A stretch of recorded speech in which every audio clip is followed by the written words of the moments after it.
সমস্ত তীর্থগণ ভগবানের কাছে গিয়ে প্রার্থনা জানাচ্ছেন, প্রভু আপনি আমাদের সৃষ্টি করে ধরাধামে প্রেরণ করলেন, কিন্তু পাপীরা সকলে এসে পাপ স্নান করে তাদের পাপ নির্মুক্ত হয়ে আমাদের বক্ষেতে ফেলে দিয়ে একবারে এত ওজন বাড়িয়ে দিচ্ছে যে আমরা আর এই পাপের ভার নিয়ে চলতে পারছি না, আর ফিরে আসতেও মনে হয় পারবো না, তো আমাদের কল্যাণ কি করে হবে?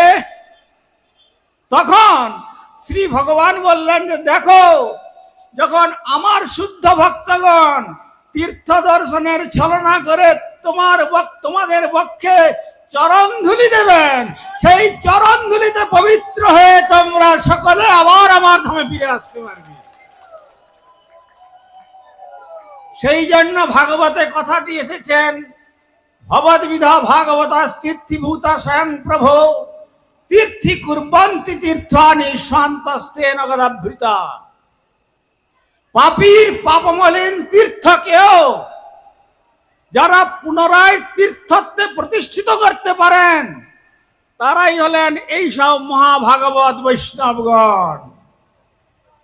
গঙ্গার পর শৈলে পশ্চাতে পাবন, এরা সব দর্শনে পবিত্র করে এই তোমার গুণ।